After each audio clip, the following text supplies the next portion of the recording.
Hello guys, good morning to you. I welcome to you in my rapidly speaking English course. Today I am launching my chapter 9 use of shall have, will have in conversation.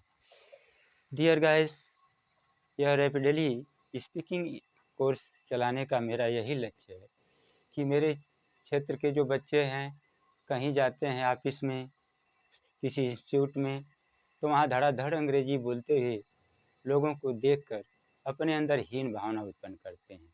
इसलिए मेरा यह प्रयास है छोटा सा कि ताकि मेरा क्षेत्र का विकास हो, ज़्यादा से ज़्यादा फराटेदार इंग्लिश आप लोग बोलें ताकि समुचित रूप से जो विकास होना चाहिए, जो आज की आधुनिक भाषा मॉडर्न एज की इंग्लिश भाषा है उसे हमें तालमेल बना लेना चाहिए।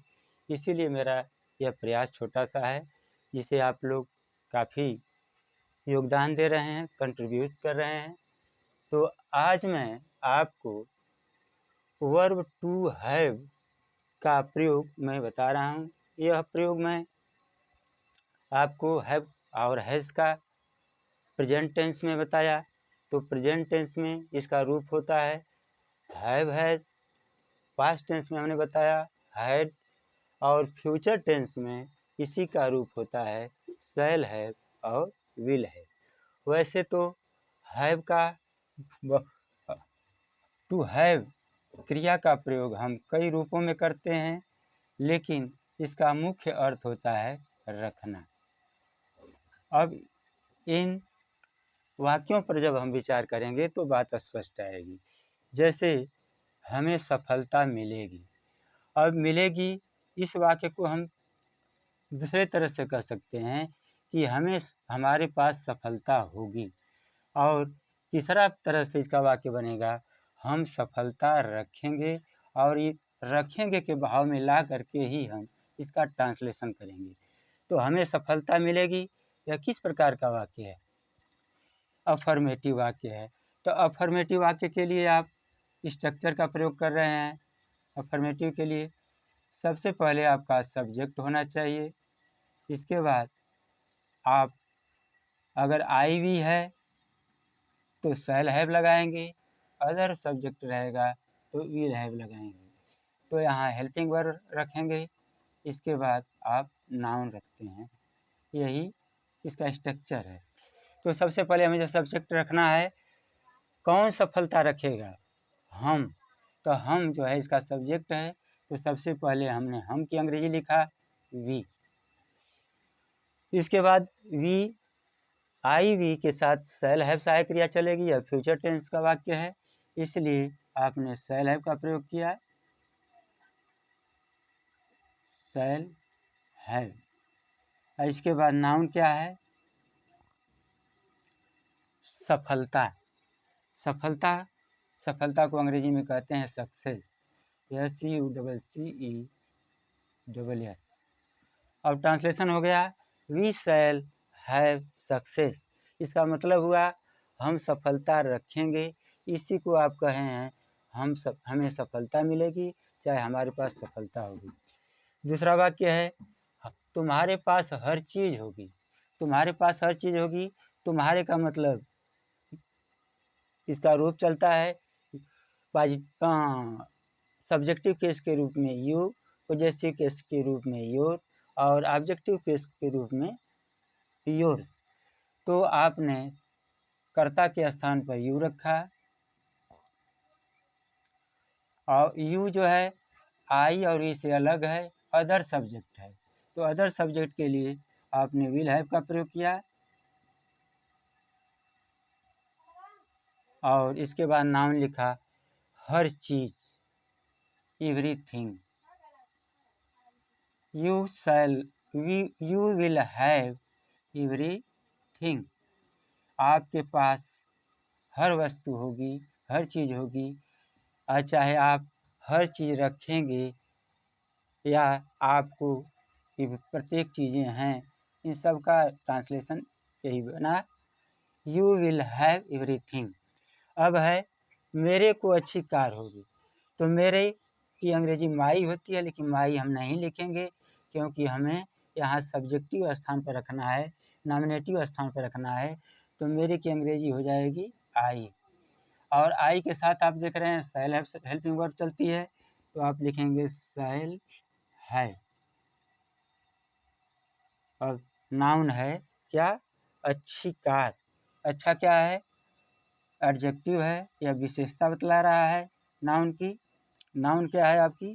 कार। उसे शांति मिलेगी। उसे शांति मिलेगी का मतलब है वह शांति रखेगा।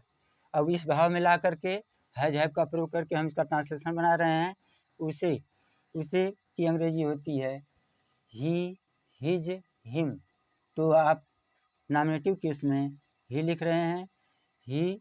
अब ही जो है आई भी से अदर है, इसलिए विल हैव का प्रयोग कर रहे हैं, विल है।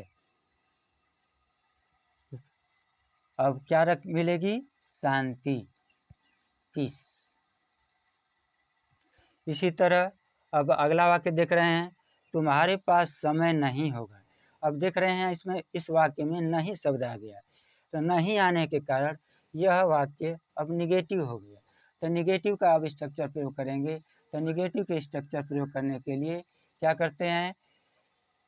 हेल्पिंग वर्ब जो हमारी दो हैं, शैल है, इसी के बीच में नॉट का प्रयोग कर देते हैं। तो वाक्य हो जाता है निगेटिव में हमारा निगेटिव सब्जेक्ट प्लस शैल या विल, शैल विल के बाद नॉट का प्रयोग करना है। इसके बाद आपका नाउन रहेगा। अब यही स्ट्रक्चर छोटा सा आपका है।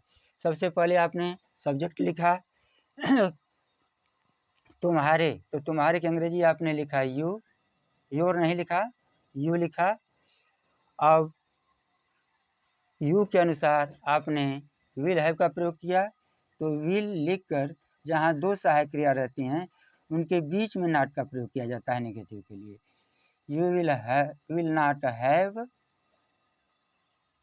क्या? Time. You will not have time.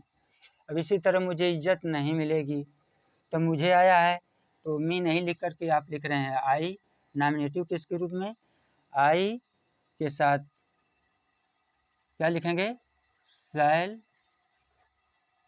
Not have respect, माने इज्जत, सम्मान, आदर।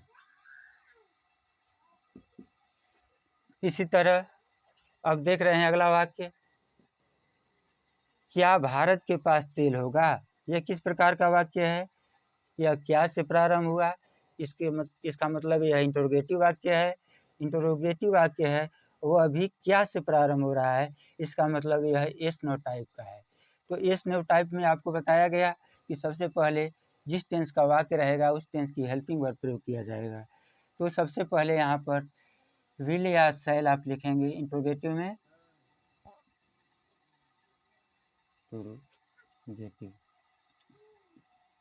इंटरोगेटिव में सबसे पहले आप हेल्पिंग वर्ब लिखेंगे, इसके बाद तब सब्जेक्ट लिखेंगे, इसके बाद जो है क्या लिखेंगे? नाउन। तो अब यहाँ क्या भारत के पास तेल होगा, अर्थात क्या भारत तेल रखेगा, ऐसे बनाकर रखना के भाव में बनाकर आप वाक्य बना रहे हैं। तो हो जाएगा भारत अन्य करता है तो विल, इंडिया करता है हुआ। और जब दो हेल्पिंग वर्ब रहती हैं एक साथ में तो एक हेल्पिंग वर्ब यहाँ चली आती है, एक हेल्पिंग वर्ब यहीं रह जाती है, हैव। विल इंडिया हैव, तेल की अंग्रेजी क्या होती है? Oil, OIL, oil.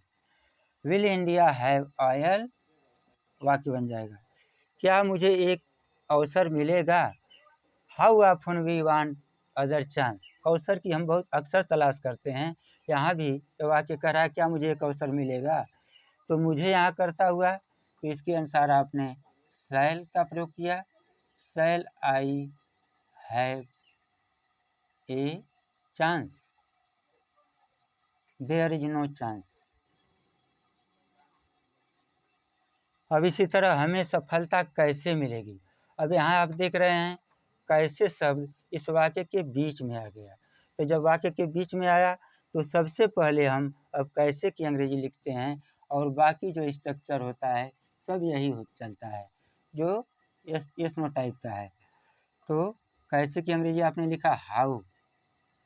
अब आप जो है हमें है करता है, इसलिए हाउ शैल का प्रयोग किया, वी, हाउ शैल वी, मिलना का अंग्रेजी फाइंड, प्राप्त करेंगे, द सक्सेस,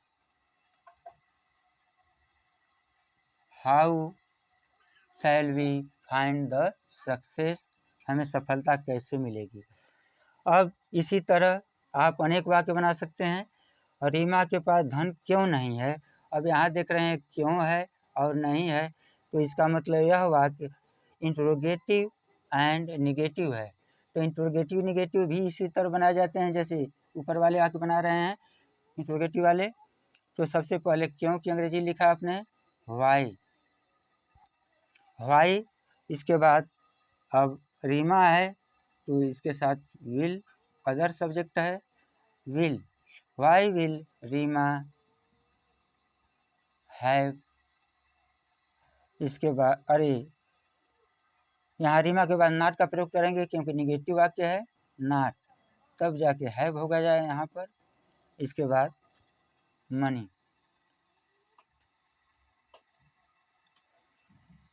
यह कुछ साधारण से उदाहरण डियर गाइड्स दिए गए आपके सामने। आप इसी के आधार पर कम से कम 30 वाक्य बनाएं और उन्हें जोड़ देकर बोलें, और अपने मन में विश्वास रखें कि आप भी फर्राटा इंग्लिश बोल सकते हैं। इसलिए आपसे निवेदन है कि मेरे छोटे से प्रयास को थोड़ा सा समय निकाल करके 10 मिनट का ज़रूर देखें, और मेरे वीडियो को देखकर अगर लाइक आए तो सब्सक्राइब करें, कमेंट करें और लाइक करें। थैंक यू, धन्यवाद।